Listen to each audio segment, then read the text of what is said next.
বলে এখন বুলেট না ব্যালট, যাও ব্যালটে ঘোড়ার ডিম জামানত রাখতে পারো কিনা দেখবো আমরা গনে গনে। ব্যালট দিয়া জিহাদ করবে। কি দিয়ে?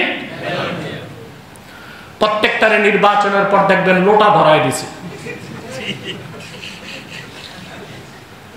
দেশে নাই জনসমর্থন, নাই ভোট, ব্যালট দিয়া বাংলাদেশ ফতে করবে, কেল্লা ফতে করবে। এত সহজ? এত সহজ না। ব্যালট দিয়া জিহাদ হয় না, বুলেট দিয়াই জিহাদ হয়। কি দিয়া হয়? আরে ভাই, বুলেটের জন্য শাহাদাত আঙ্গুলি লাগে, আর ব্যালটের জন্য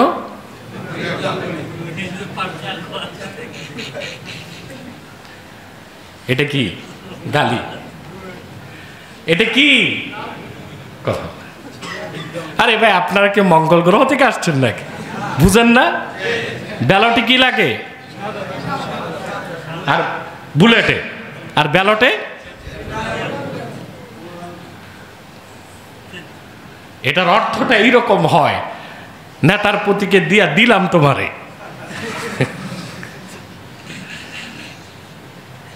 আল্লাহ হেদায়েত করুক। এই যে ইয়াকবিদুন আইদিয়াহুম, মুনাফিকরা হাতকে গুটিয়ে রাখে, এটার কয়টা ব্যাখ্যা?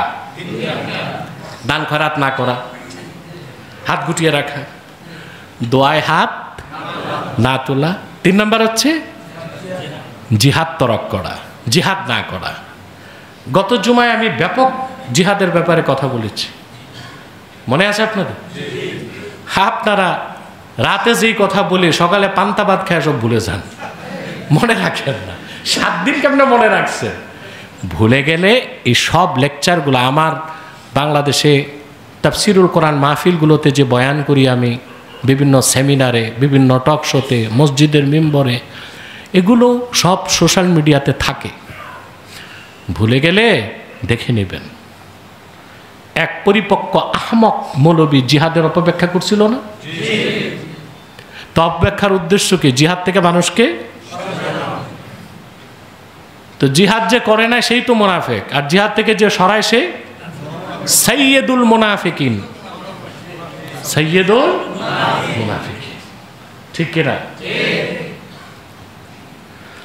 সম্মানিত সুধী, এরপরে আল্লাহ তাআলা বলেন নাসুল্লাহ ফানাসিয়াহুম, তারা মহান আল্লাহকে ভুলে গেছে।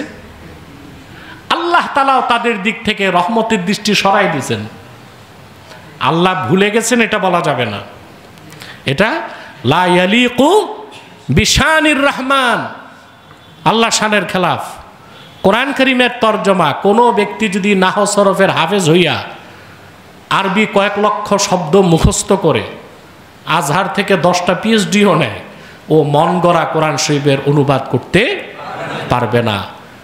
আল্লাহর সর্বশ্রেষ্ঠ কুদরত, আখিরি নবী মুহাম্মদ সাল্লাল্লাহু আলাইহি সাল্লামের সর্বশ্রেষ্ঠ মুজিজা, আল্লাহর কোরআনের শুধু শব্দগুলো আমাদের কাছে পৌঁছে নাই, শব্দগুলো পৌঁছেছে, অর্থ পৌঁছেছে, মানা পৌঁছেছে, তাজউইদ পৌঁছেছে, কোথায় কতটুক টান, কোথায় কম টান, সব আল্লাহ পৌঁছাই দিয়েছেন।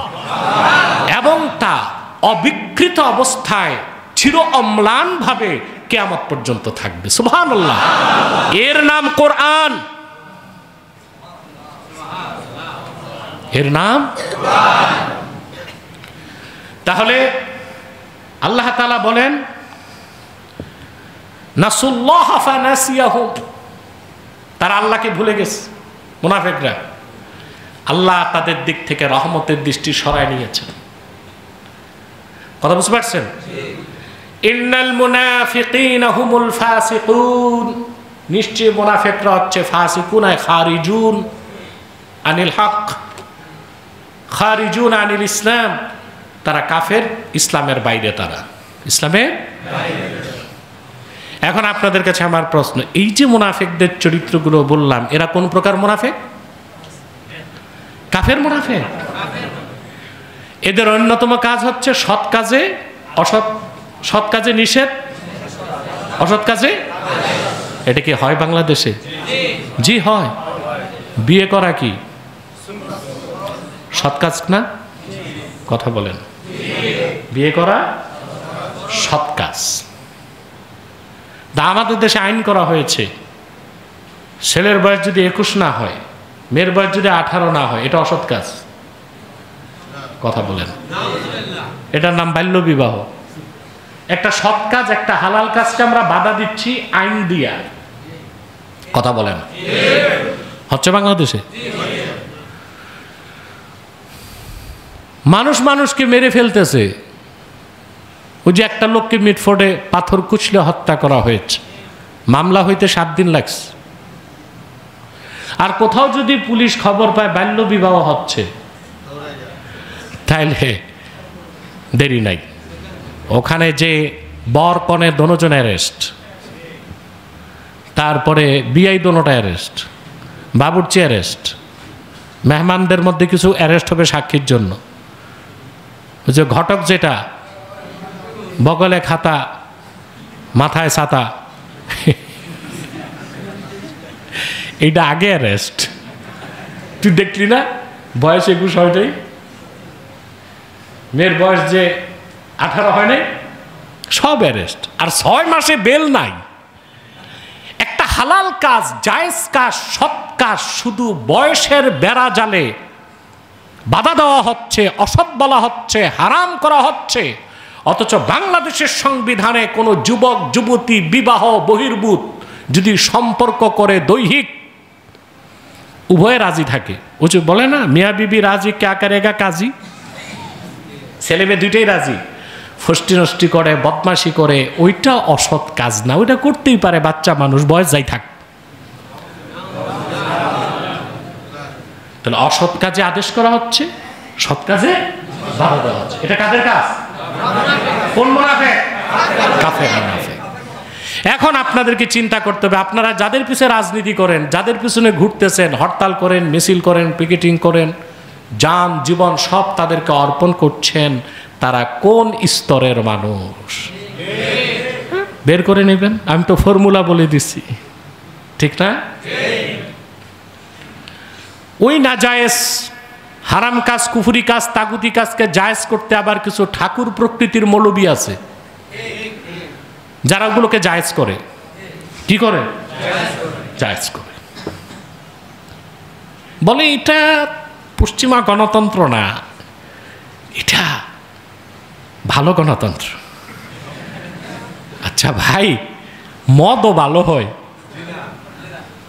কথা বলে। পশ্চিমা গণতন্ত্রটাই তো বাংলাদেশে। গণতন্ত্র কোনটা? গণতন্ত্রের মূল কনসেপ্ট হচ্ছে গণতন্ত্র মানি, তন্ত্র মানি আইন, গণ মানি জন, জনগণের আইন। আইন বানাবার ক্ষমতা জনগণকে দেওয়া হয়। জনগণ নির্বাচিত করে জনপ্রতিনিধিদেরকে সংসদে পাঠায় আইন বানাতে। এটা হচ্ছে মৌলিক শিরক। এটা কি? এটা যখন থাকবে না, ওটা কি আর গণতন্ত্র বলা হবে? কথা বলেন।